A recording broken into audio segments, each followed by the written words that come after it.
está publicando esta mañana de viernes la Corte Constitucional su comunicado explicando por qué tumbó la emergencia económica, Felipe, del gobierno, de la declarada a finales del año pasado.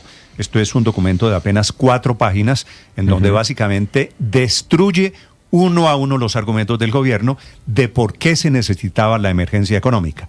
Entre otras cosas, dice que no hay ninguno de los hechos invocados que tenga carácter de sobreviniente, que no es repentino, que no es extraordinario, ni déficit fiscal, ni financiar la salud, ni la UPC, ni tumbar la reforma tributaria, nada de eso, Felipe, en opinión de la Corte Constitucional, es un hecho extraordinario que justifique un estado excepcional de emergencia económica. Esta, para ponerlo en contexto, Néstor, es la reforma tributaria, la emergencia económica, la reforma que decretó Petro el 31 de diciembre al filo de la medianoche, sí, ¿no? Que dijo el gobierno un poquito antes, Felipe, creo que fue el 30 de diciembre. Creo que fue el 22 de diciembre. Hasta el país a finales del año pasado, sí. Felipe, cuando el país estaba, creo recordar, que fue el viernes cuando la Corte Constitucional salió a la vacancia judicial. Felipe, lo que está diciendo la Corte Constitucional es que nada de lo que dijo el gobierno es sustentable desde el punto de vista jurídico, que no hay ningún argumento, ninguno que justificara una emergencia económica. Sí. El gobierno no puede crear impuestos, el gobierno no puede decir necesito plata, que fue lo que dijo en diciembre, por ejemplo, para financiar la salud. Ese es un gasto ordinario recurrente del presupuesto nacional. Sí, y de este fallo, Néstor, perdón, Héctor, hay una cosa que hay que resaltar, Néstor, y es que 6 de los 9 magistrados, ¿no?, aprobaron tumbar la emergencia económica, y 2 de estos magistrados salvaron voto en algunos apartes, no en todos. Es decir, hubo casi una mayoría en la decisión de la Corte Constitucional. Bueno, hubo, Felipe. Mayoría no, unanimidad, digamos. Sí, porque claro que hubo 6 de 8. 6 de 8 magistrados. Por eso, 6 de 8, y los dos, el doctor Carvajal y el doctor Fernández, no lo hicieron en todo. Pero sí, en gran parte. O sea, no se apartaron de la decisión en su totalidad. Correcto. Eso querrá decir, me imagino, que estaban de acuerdo con la inexequibilidad, que es la conclusión final, pero no estaban de acuerdo con algunas de las razones por las cuales se declaró, me imagino. Pero Néstor, y todos, yo lo que pregunto es, si usted me deja leer 3 renglones que están en el artículo 215 de la Constitución, señor, que dice lo siguiente: el presidente de la República y los ministros serán responsables cuando declaren el estado de emergencia sin haberse presentado alguna de las circunstancias previstas en este artículo. Yo pregunto, ¿quién, cuándo y cómo va a activar este artículo? ¿Dónde está la Procuraduría? ¿Dónde está el Congreso de la República, que es el encargado de hacer el control político de la declaratoria de estados de excepción? Miren, Néstor, uno de los... es que esto está escrito en la Constitución hace más de 100 años y está escrito así, y yo creo que es uno de los pocos artículos en los cuales expresamente dice que cuando se adopte una decisión sin que se den las circunstancias previstas para hacerlo, los funcionarios que lo hacen son responsables, porque no hay mayor grado de riesgo para el funcionamiento del sistema democrático el que un presidente decida declarar estados de excepción sin que se den las circunstancias para ello. Y entonces aquí no solamente lo hacen, sino que la Corte se lo dice, y ahora el presidente de la República nos amenaza con volver a hacerlo. Ahí yo francamente creo que yo sí estoy echando de menos aquí a la Procuraduría, al Senado, Héctor, de la República, y si el gobierno lo vuelve y lo hace, esto tiene que irse a la Fiscalía, porque eso se llama prevaricato. Eso se llama burlarse de la Constitución, ahora que ellos están, digo quienes gobiernan, pensando en una asamblea constituyente.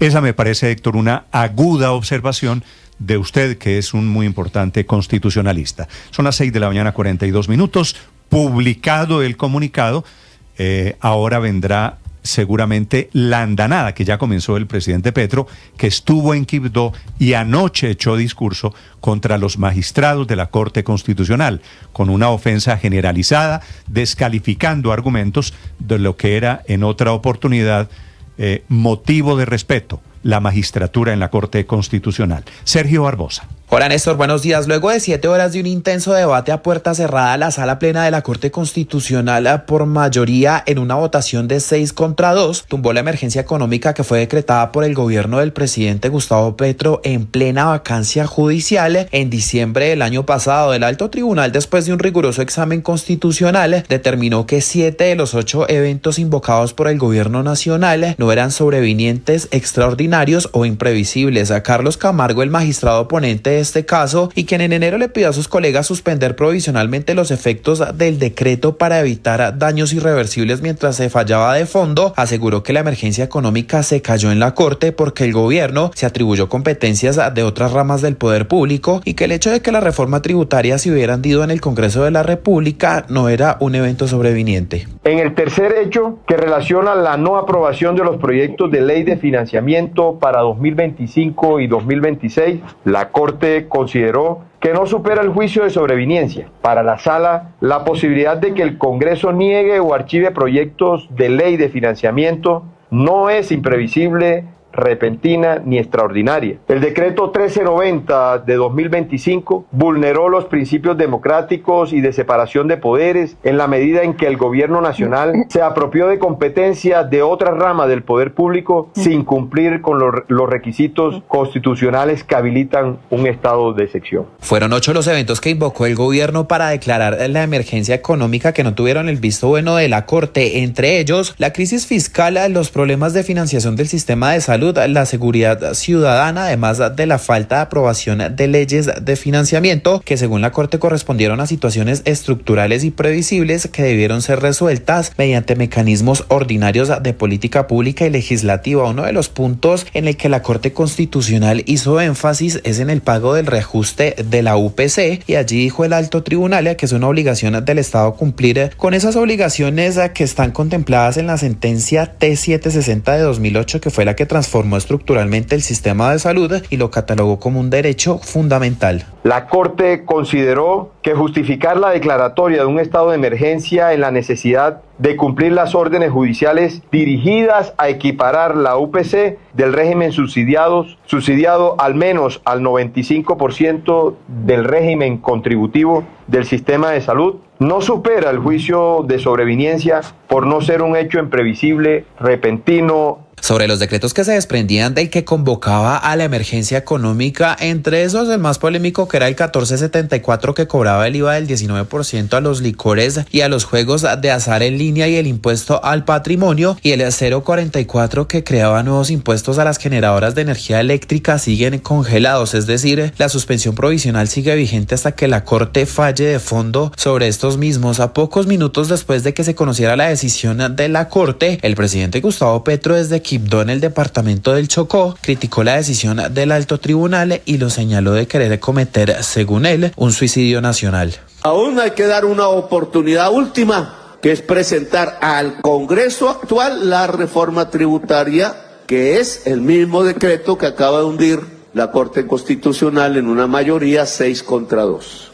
Que Benedetti dirá, no, pues también la van a hundir, no importa. Que el pueblo sepa con nombre propio quién está cometiendo un suicidio nacional y quién está intentando por engordar 20 señores dueños del sistema financiero a todo el pueblo colombiano, empobreciéndolo, incluidas las víctimas. Además, el primer mandatario reaccionó constantemente mediante su red social de X al hundimiento de su emergencia económica allí en la Corte. En uno de esos largos trinos, el presidente Petro aseguró que la medida de suspensión del decreto y el fallo que lo tumbó provocó un hecho sobreviniente probable porque, según él, se encareció la deuda en billones de pesos y que su gobierno además fue víctima de un imprevisible caso de crisis climática que lo obligó a presentar una nueva emergencia económica. Desde el gobierno, el ministro del Interior, Armando Benedetti, también cuestionó a la Corte Constitucional e incluso al Banco de la República. Eso significa que no quiso grabar, no le quiso poner impuesto a los más ricos. Ya el Banco de la República